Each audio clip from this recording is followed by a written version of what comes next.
buenas tardes o a la hora que usted nos esté escuchando. Mi nombre es Lupita Vallejo. Estamos en De Todo Un Poco, justo con Lupita Vallejo, y el día de hoy tengo un invitado muy especial al cual pues quiero mucho y conozco desde hace muchos años, no digo cuántos, porque nos van a descubrir la edad. Bueno, eso es lo de menos. El día de hoy está conmigo el profesor de música del Instituto Tecnológico de Jiquilpan, Michoacán, Francisco Rafael Galindo Contreras. ¿Cómo estás, Francisco? Buenas noches, Lupita. Buenas noches a todos. Y pues aquí estamos trabajando. De hecho, acaba de irse un alumno mío. Tuve toda la tarde clases. Seguimos trabajando con todo lo que es el protocolo de las nuevas formas de trabajo, pero no podemos parar de trabajar. Vamos a hablar acerca de lo que tú sabes hacer, en lo que eres experto, buenazo, de la música. Dinos, ¿qué es la música? Bueno, en lo personal, esta es una opinión. Para mí la música es todo, lo es todo. Tanto así que, pues ya está muy trillado lo que voy a decir, pero es que lo tengo que repetir porque así es. Si yo volviera a hacer cosa que es imposible, volvería a ser músico. Nada más, ahora sí aprovecharía la experiencia, buscaría buenos maestros a edades más tempranas. Ahora Quizá, sí, sí, dime. que hablas de edades más tempranas, sé que la música es súper importante para cualquier estudiante. ¿A qué edades recomiendas que los niños, que los jóvenes empiecen a estudiar música? ¿Y por qué es importante que dentro de la currícula, desde educación básica, los niños sepan música? Hay modelos educativos, por ejemplo, como el estadounidense, que todos los niños saben tocar un instrumento. ¿Por qué crees que es importante? Bien, voy a dividir en varias partes este punto. No digo la edad por respeto a lo que dijiste al principio, pero a lo largo de los años, si algo te va dejando los años cuando eres un buen estudiante, me jacto de ser buen estudiante, me gusta ponerle muchas ganas a lo que hago. Me consta eso. Sí, Y a mí también de ti, Lupita, eres buena estudiante en todo lo que te propones. muchas gracias. Si algo me ha dejado es el responderme preguntas que nunca pude hallar respuestas cuando yo era adolescente. Yo no empecé a estudiar cuando era niño. Ahora les digo a mis alumnos, si yo hubiera tenido, y lo digo sin ningún ánimo de ensalzarme, eso no me gusta, pero les digo a mis alumnos, si yo hubiera tenido un maestro como yo cuando era niño, yo sería otro. Pero pues los hubieras, tú sabes, no existen. Y a cada quien Así nos es. toca ser hombres y mujeres de nuestra época.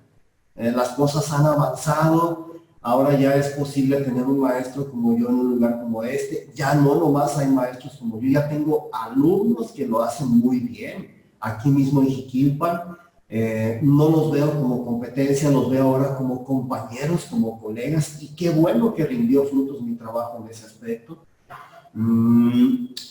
Entonces, ¿qué pasa? ¿Por qué es importante introducir desde edad temprana en la currícula el estudio de música? Pero aclaro, Lupita, con buenos maestros, porque también en ocasiones los kinders contratan a personas, con todo respeto lo digo, pero que no saben música y dan clases de música. Así es. Maestros que sepan.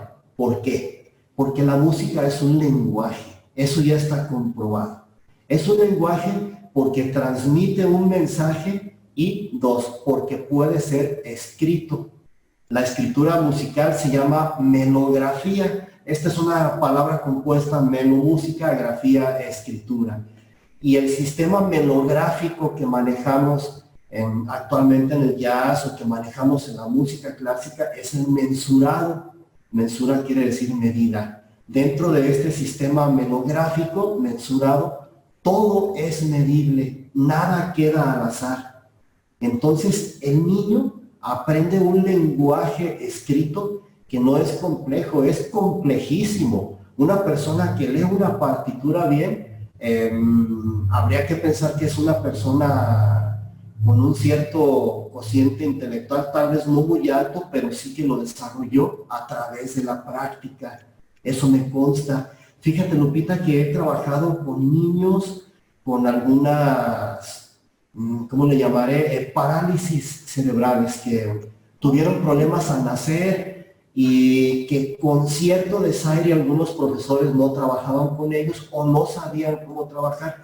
Pero tú sabes que yo soy muy alentado en todo lo que yo decía, los voy a hacer tocar y voy a ser paciente, y tú sabes que yo era muy impaciente en mi juventud y ahora algo me han dejado los años, la paciencia, porque he recogido grandes frutos.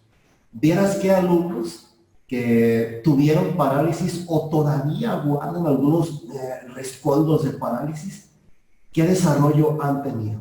Y los mismos papás me han dicho, maestro, yo no sé qué le hizo a mi muchacho, yo no sé qué le hizo a mi hija, pero vea lo que está haciendo, vea las calificaciones que tiene, y yo les voy a explicar un poco de esto. Yo no soy neurólogo, porque la neurología es un área de la medicina que casi es una ciencia aparte, es algo tremendo, la neurología. Pero he practicado con personas que conozco que tienen doctorado en neurología. Ellos se dedican a dar, él se dedica a dar conferencias por todo el mundo, es un pariente mío, es un tío mío. Okay. Y le empecé a preguntar porque por aquello de la confusión de las redes sociales, que cualquiera sube un mega documental que ellos hacen y entre más likes les ponen, como que todo el mundo cree que eso es cierto, pues es una falacia, porque muchas veces suben mentiras disfrazadas de verdades y todo el mundo se las cree. Pero yo platiqué con él, me fui a las fuentes originales, a los que sí saben, a los que no opinan, pero que sí saben.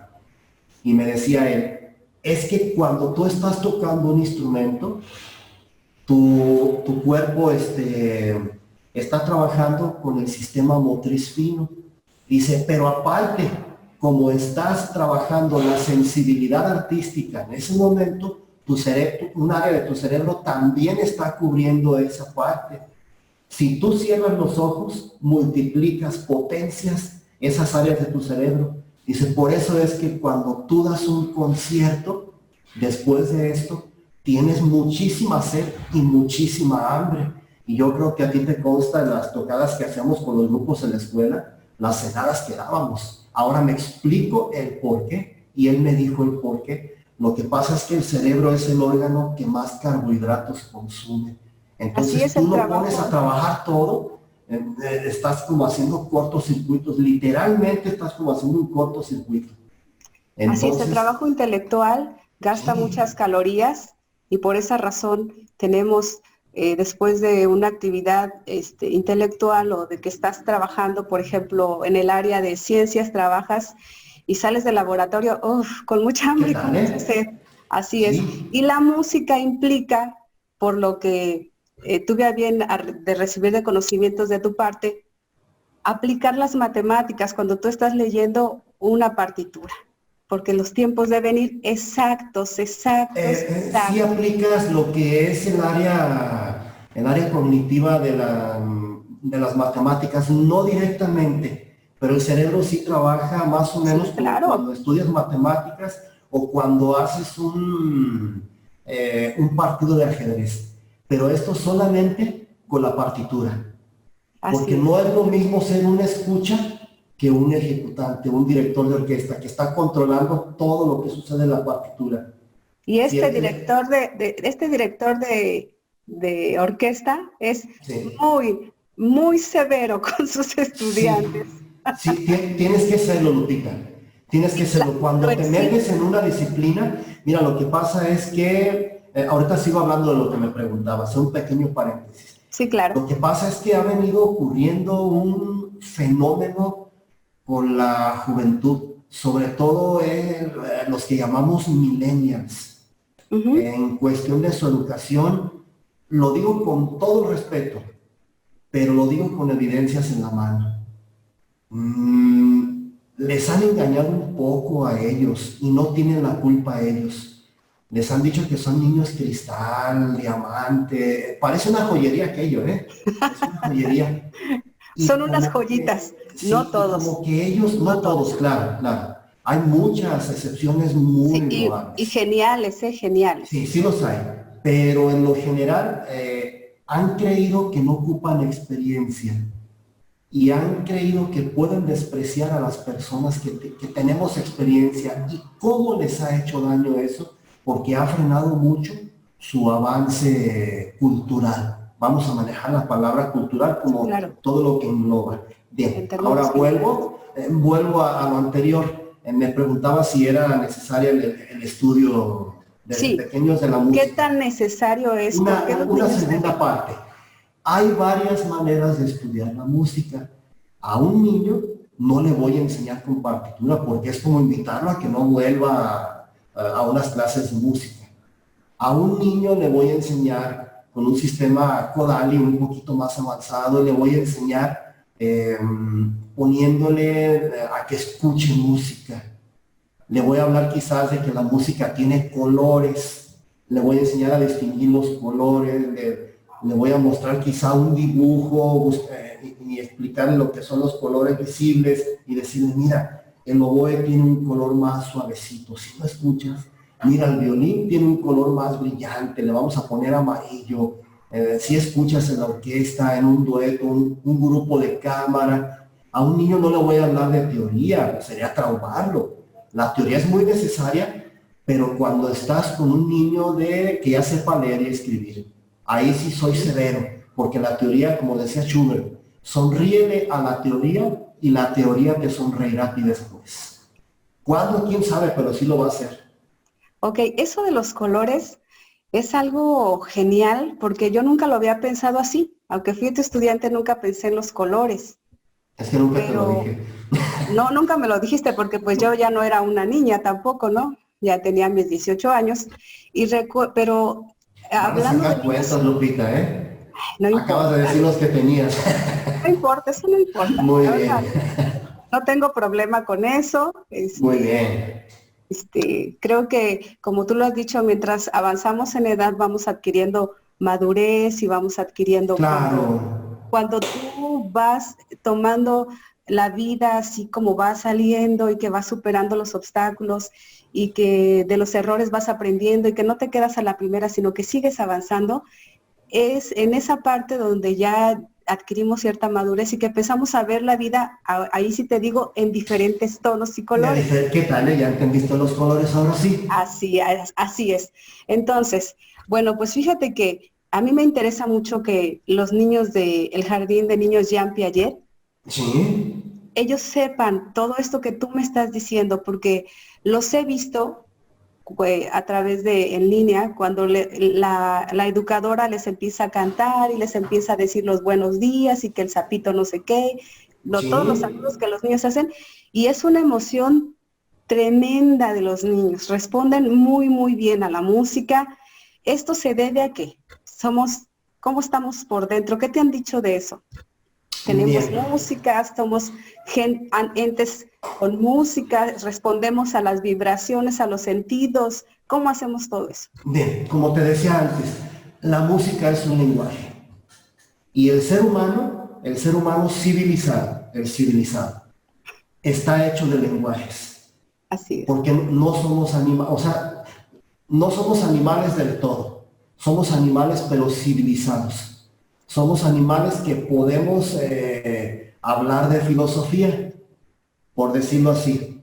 Los delfines tienen inteligencia, está comprobado, pero nunca he visto un delfín que compita con Sócrates, con Hegel, con Hume. Nunca he visto uno que haga Yo tampoco, filosofía. ni con Galileo, Sí, con nadie de ellos. entonces el ser humano ciertamente y evidentemente sí es un ser superior, es un animal superior, porque se le ha dado una inteligencia superior a la de todos los demás animales que conocemos y por ende estamos hechos para leer lenguajes, para entender lenguajes y la música es un lenguaje.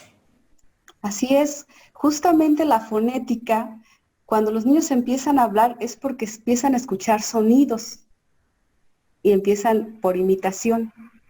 Y así es Fíjate, como hace se rato le aprenden comentaba yo a un alumno, así es Lupita, como se aprenden los idiomas también, sí, por ese lado voy. por la fonética. Le decía a un alumno, decía, maestro, se me hace difícil entender esto de los dedos, le llamamos digitación. Le dije, ok, le dije, mira, no tengas problema con eso. algún día lo vas a entender y no va a ser demasiado tarde, va a ser a tiempo.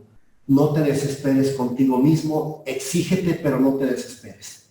Te voy a decir por qué. La cuestión más difícil que has aprendido tú es a hablar español. Te voy a decir por qué. Porque empezaste de bebé y empezaste de cero. Tú no sabías absolutamente nada y ahorita hablas prácticamente a la perfección del idioma. Y tienes 9 años de edad. Así es que la tienes de ganar. Oiga, maestro, es cierto, no había pensado en eso. Dije, fíjate, todo lo que aprendiste de cero. No vayas a aprender esto que es nuevo para ti. Que ya entiendes un lenguaje, ya entiendes las ideas. Ok, Francisco, háblanos un poco acerca de tu experiencia con la música, con la guitarra, que lo haces de manera, pues, espectacular. Gracias. No tengo otra palabra, no encuentro más palabras para describir tu trabajo.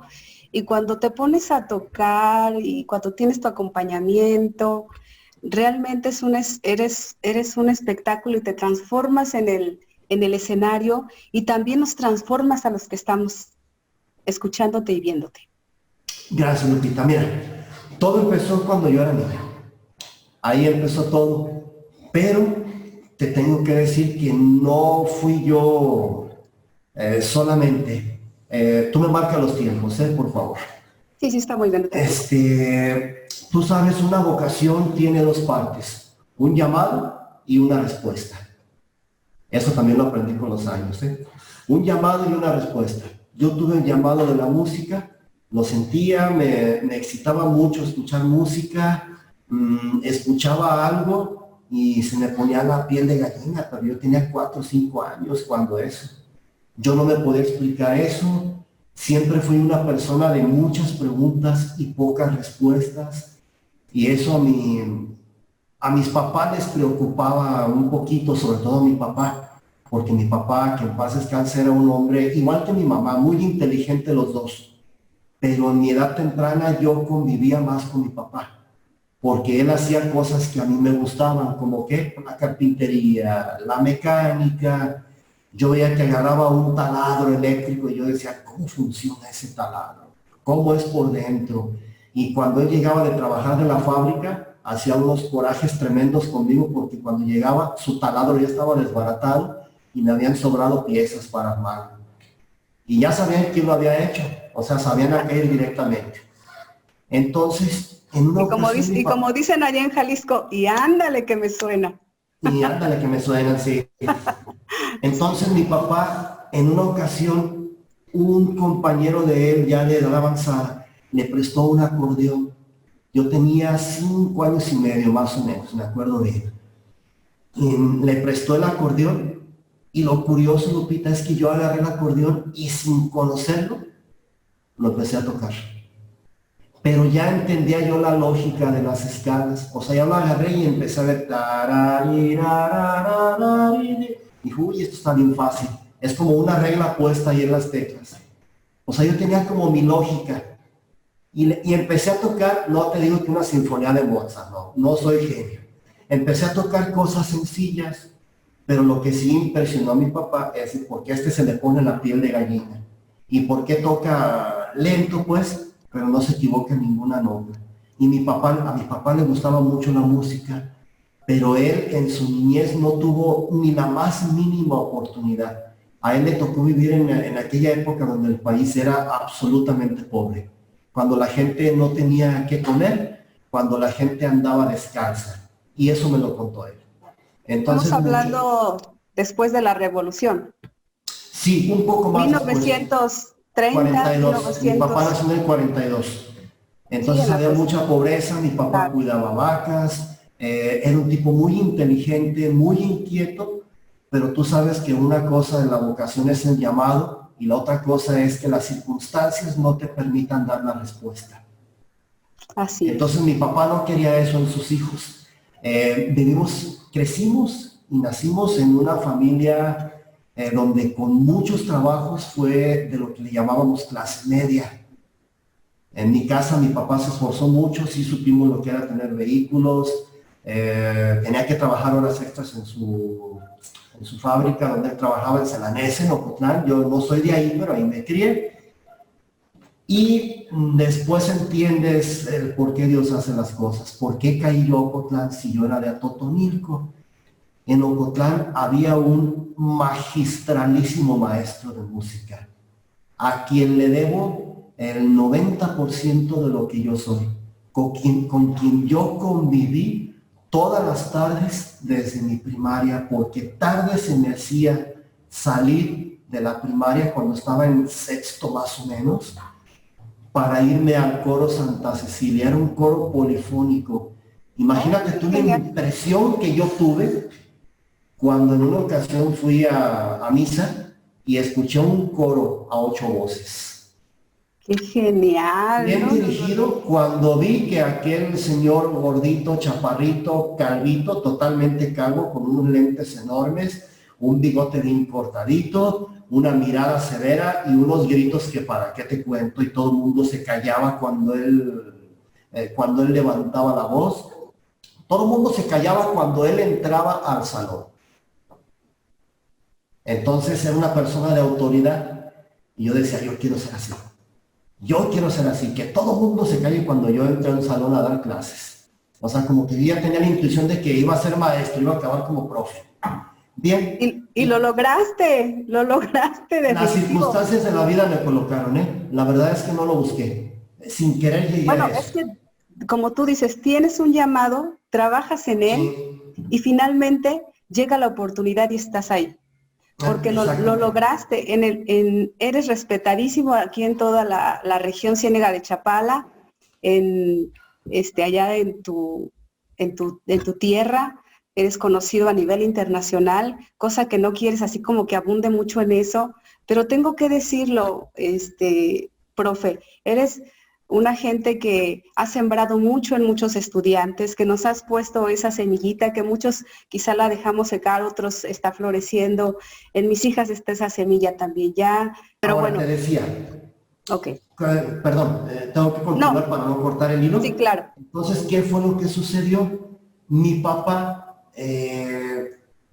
cuando vio que me gustaba la música, inmediatamente dentro, y lo digo con todo respeto para mi padre, a quien extraño mucho y lo quiero muchísimo. Él murió hace 3 años y lo extraño, me acuerdo como si fuera ayer, y creo que todavía me voy a acordar de eso. Dentro de la poca cultura musical que él tenía, él dijo, oye, me decían Pancho en la casa, me dicen todavía, me dijo mi mamá, yo lo escuché, oye, a Pancho le gusta la música y sí la hacen eso. Vamos a Paracho, sirve de que nos damos una vuelta y todos conocen. ¿Qué te cuento, Lupita? Que en cuestión de un mes, en 2 idas a Paracho, parecía bodega de conservatorio en mi casa. Había violín, flauta, guitarra, mandolina. Mi papá me compró instrumentos de todos. Los agarré todos, cosa que me hizo daño por falta del maestro. Todavía conservo algunas lesiones en la mano derecha por las malas posturas que yo tomaba para tocar. Por eso es que soy muy duro con mis alumnos. Siéntate bien, endereza tu mano, endereza la espalda, cuida tu columna vertebral, porque no quiero que les pase lo que a mí me pasó. Y pues creo que eso es bueno para ellos.